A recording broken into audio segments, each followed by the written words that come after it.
क्या आप जानते हैं कि रट्टा स्कूलिंग सिस्टम क्या होता है? अगर नहीं तो जानिए इस वीडियो में। शिमाली यूरोप का एक छोटा सा मुल्क फिनलैंड भी है जो रकबे के लिहाज से 65 जबकि आबादी के एतबार से दुनिया में 114वें नंबर पर है। मुल्क की कुल आबादी 55 लाख के लगभग है, लेकिन आप कमाल देखें, उस वक्त तालीमी दर्जाबंदी के एतबार से फिनलैंड पहले नंबर पर है जबकि सुपर पावर अमेरिका 20वें नंबर पर है। 2020 तक फिनलैंड दुनिया का वाहिद मुल्क होगा जहाँ मजमून या सब्जेक्ट नाम की कोई चीज स्कूलों में नहीं पाई जाएगी। फिनलैंड का कोई भी स्कूल ज्यादा से ज्यादा 195 बच्चों पर मुश्तमिल होता है जबकि 19 बच्चों पर एक टीचर। दुनिया में सबसे लंबी ब्रेक भी फिनलैंड में ही होती है। बच्चे अपने स्कूल टाइम का 75 मिनट ब्रेक में गुजारते हैं। दूसरे नंबर पर 57 मिनट की ब्रेक न्यूयॉर्क के स्कूलों में होती है, जबकि हमारे यहाँ अगर वालिदैन को पता चल जाए कि कोई स्कूल बच्चों को पढ़ाने की बजाय इतनी लंबी ब्रेक देता है तो वो अगले दिन ही बच्चे स्कूल से निकलवा लें। खैर, आप दिलचस्प बात मुलाहिजा करें कि पूरे हफ्ते में स्कूलों में महज 20 घंटे पढ़ाई होती है जबकि असातिज़ा के 2 घंटे रोज अपनी स्किल्स बढ़ाने पर सर्फ होते हैं। फिनलैंड में टीचर बनना डॉक्टर और इंजीनियर बनने से ज्यादा मुश्किल और एजाज की बात है। पूरे मुल्क की यूनिवर्सिटीज के टॉप 10 मास्टर्स किए हुए तालिब इल्मों को एक खुसूसी इम्तिहान के बाद स्कूलों में बतौर उस्ताद रखा जाता है। 7 साल से पहले बच्चों के लिए पूरे मुल्क में कोई स्कूल नहीं है और 15 साल से पहले किसी भी किस्म का कोई बाकायदा इम्तिहान भी नहीं है कि जिसमें माँ बाप बच्चे की नींदें हराम कर दें, उनके खेलने और भागने दौड़ने पर पाबंदी लग जाए, दरवाजे खिड़कियां बंद करके उन्हें घरों में नजर बंद कर दिया जाए, घर में आने वाले मेहमानों से मिलने तक पर पाबंदी आयद कर दी जाए और घर में मार्शल्ला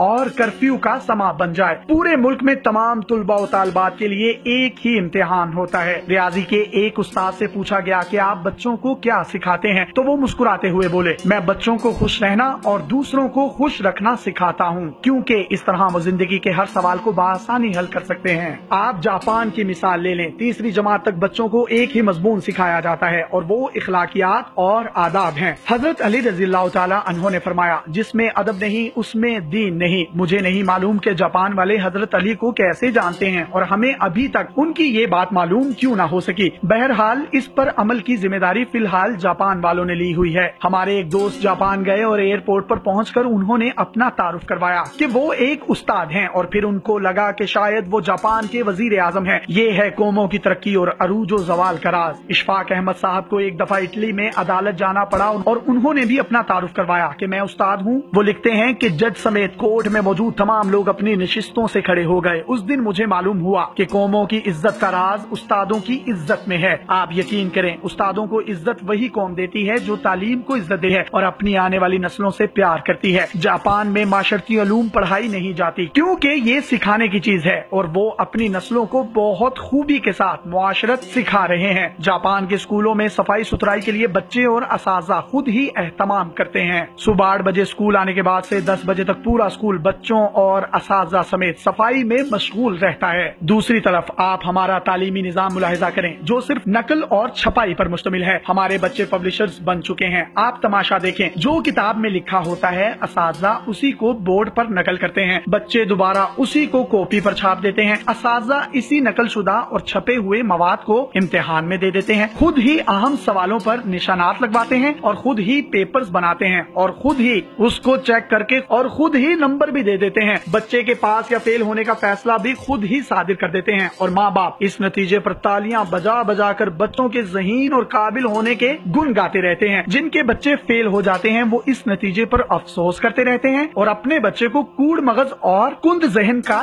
ताना देते रहते हैं। आप ईमानदारी से बताएं, इस सब काम में बच्चे ने क्या सीखा सिवाय नकल करने और छापने के? हम 13-14 साल तक बच्चों को कतार में खड़ा करके असेंबली करवाते हैं और वो स्कूल से फारिग होते ही कतार को तोड़कर अपना काम करवाते हैं। जो जितने बड़े स्कूल से पढ़ा होता है कतार को रोनते हुए सबसे पहले अपना काम करवाने का हुनर जानता है। हम 1ली से लेकर 10वीं तक अपने बच्चों को सोशल स्टडीज पढ़ाते हैं और मुआशरे में जो कुछ हो रहा है वो ये बताने और समझाने के लिए काफी है कि हमने कितना सोशल होना सीखा है। स्कूल में सारा वक्त साइंस रटते गुजरता है और आपको पूरे मुल्क में कोई साइंसदान नामी चीज नजर नहीं आएगी क्योंकि बदकिस्मती से साइंस सीखने की और खुद तजुर्बा करने की चीज है और हम इसे भी रट्टा लगवाते हैं। आप हैरान होंगे, मैट्रिक क्लास का पहला इम्तिहान 1858 में हुआ और बरतानवी हुकूमत ने ये तय किया कि बड़े सगीर के लोग हमारी अकल से आधे होते हैं, इसलिए हमारे पास पासिंग मार्क्स 65 हैं, तो बड़े सगीर वालों के लिए 32.5 होने चाहिए। 2 साल बाद 1860 में असातिज़ा की आसानी के लिए पासिंग मार्क्स 33 कर दिए गए और हम 2018 में भी उन्हीं 33 नंबरों से अपने बच्चों की जहानत को तलाश करने में मसरूफ हैं। मेरा ख्याल है कि स्कूल्स के प्रिंसिपल साहिबान और जिम्मेदार असातिज़ा इकराम सर जोड़ कर बैठें, इस गले सड़े और बुसीदा निज़ाम तालीम को उठाकर फेंकें, बच्चों को तोता बनाने के बजाय काबिल बनाने के बारे में सोचें। ये 21वीं सदी है, दुनिया चांद पर पहुंच रही है और हम अभी तक रट्टा सिस्टम को सीने से लगाए बैठे हैं।